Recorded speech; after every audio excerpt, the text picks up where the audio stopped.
여러분, 산다는 것이 왜 이렇게 힘들까요? 그 이유는 인생은 시험을 받는 기간이고 연단하는 자의 불을 통과하는 연단 과정이기 때문입니다.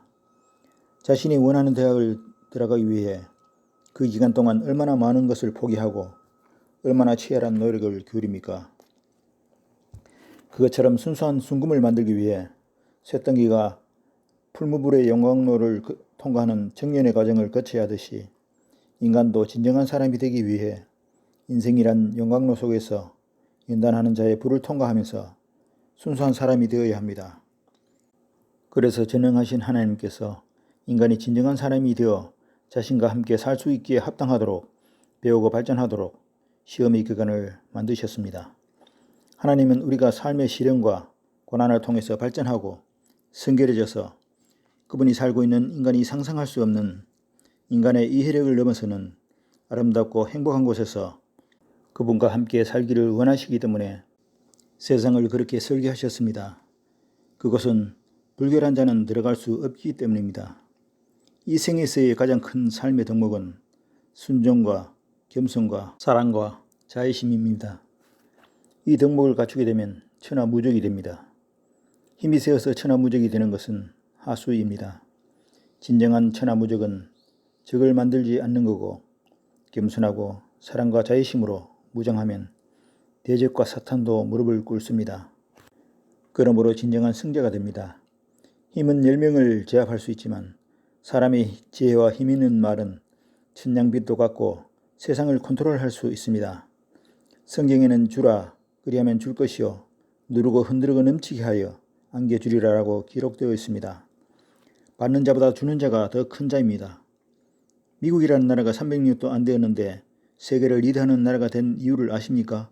지금 여러분들도 알다시피 미국이 정치, 경제, 문화, 언어 등으로 세계의 리더 역할을 하는 것은 초창기 청교도가 신앙의 자유를 찾아 미국으로 한 무리가 들어오고 이후 많은 무리들이 종교의 자유를 찾아 모이면서 초창기 그곳은 인디언을 제외한 모든 사람들이 기독교의 정서를 지니고 그 기독교의 정신을 기반으로 사회가 건설되었기 때문입니다.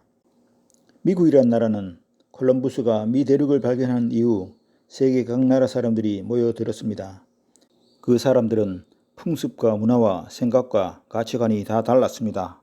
우리나라를 비롯한 오랜 문화를 지니고 있는 나라들은 그 나라만의 전통과 혈통이 있기 때문에 외국인이 귀화를 하더라도 그 나라 사람이 되기가 어려운 정서입니다. 그러나 미국은 조건만 갖추면 그 나라 국민이 될 수 있습니다. 그리고 기독교의 정신, 즉 성경에서 예수께서 가르치신 나누고 베풀고 내 이웃을 내 몸같이 사랑하고 오른손이 한 것을 왼손이 모르게 선행하는 풍조의 사회가 조성되었기 때문에 세계의 중심이 되는 국가가 되었다고 생각합니다. 팀 문화도 그러한 정신으로 만들어진 게 분명합니다.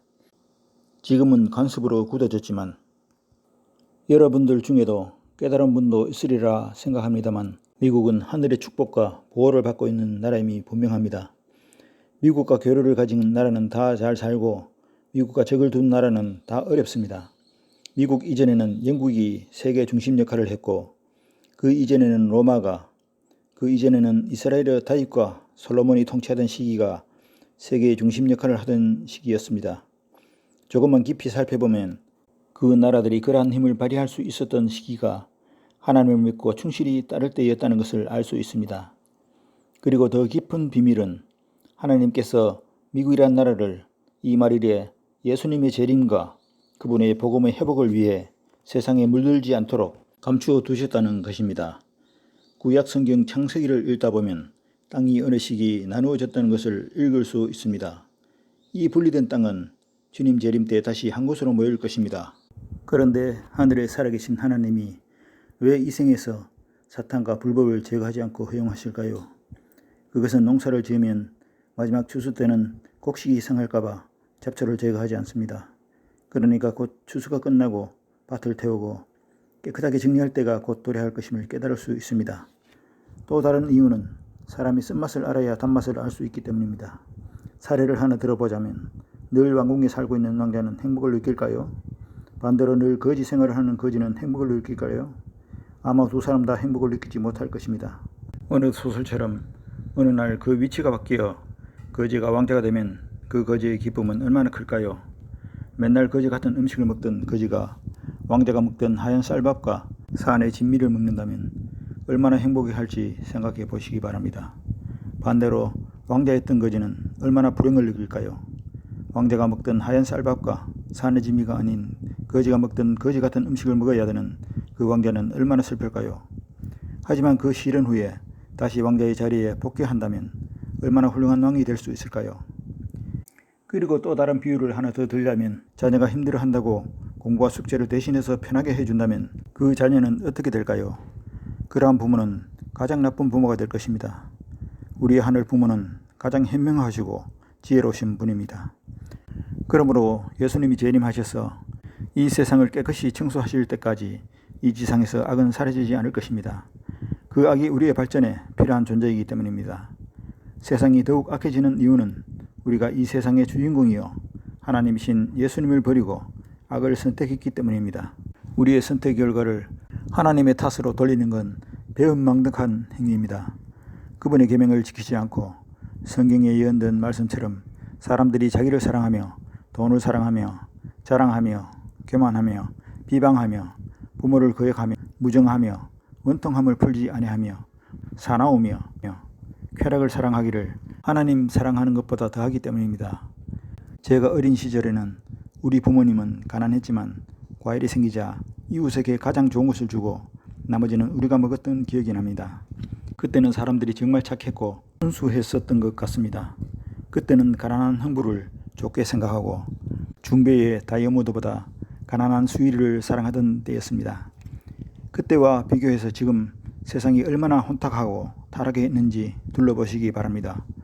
이 더럽혀진 지구를 청소해야 될 시기가 되었다고 생각하지 않으십니까?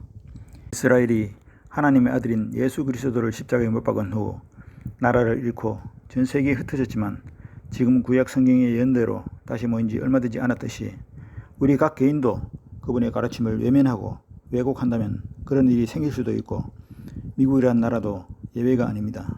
하나님이 사랑하는 자를 가장 먼저 징계하듯이 하나님의 축복받고 있는 미국도 그분을 버리면 그 나라가 저주받아 환난에 휩싸이고 가난해지고 불행한 일을 경험하게 될 수도 있습니다.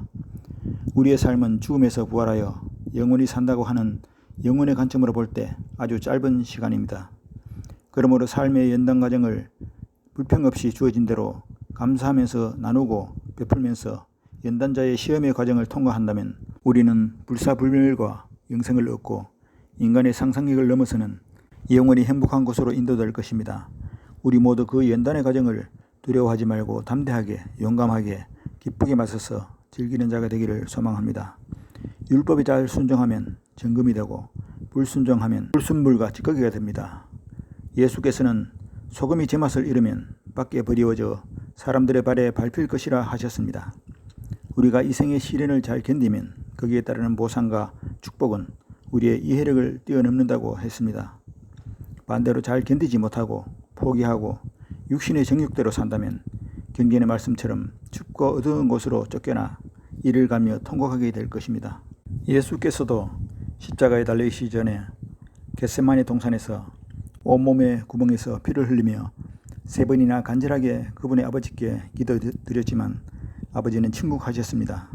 그분은 그 일을 반드시 해야 될 일이었고 반드시 거쳐야 할 정년 과정이었습니다. 그 정년 과정은 세상적인 고통이 아니라 세상적인 이해력으로는 이해할 수 없는 고통이며 우리의 죄를 대신 치르기 위한 영적인 고통이었습니다. 그러므로 우리가 원하는 일이 안 풀리고 시련의 고통 속에서 구해 주시기를 기도드려도 응답이 없다면 그것은 우리가 가야 할 가장 좋은 길임을 깨닫고 기쁨으로 그 시련을 견디시기 바랍니다. 그 시련은 반드시 그 자신에게 성장의 기회가 되고 더 나은 사람이 될 것이며 소중한 것을 깨닫게 되는 배움의 시간이 되고 큰 보상이 따를 것입니다. 삶 속에서 고난과 고통과 징계가 따르는 것은 우리의 운명이 영원한 상태로 정해지기 전에 깨닫고 회개할 수 있는 기회를 주시기 위함입니다. 그러므로 우리가 우리의 아버지 하나님께 의지하고 올바른 길을 찾는다면 그분은 우리의 앞길에 한 발 한 발 비추려서 길을 밝혀 주실 것입니다. 모든 일은 한순간에 이루어지지 않습니다. 해가 서서히 떠오르는 것처럼 나무가 조금씩 자라 오랜 시간 후에 풍성한 열매가 열리는 것처럼 그분은 말씀에 말씀을 더하고 교훈에 교훈을 더해서 여기서 조금 저기서 조금 우리를 인도하실 것입니다. 그로 인해 우리의 영혼은 빛으로 채워지고 어둠이 사라질 것이며 빛으로서 충만하게 되어 참된 진리와 세상 이치를 깨닫게 될 것입니다.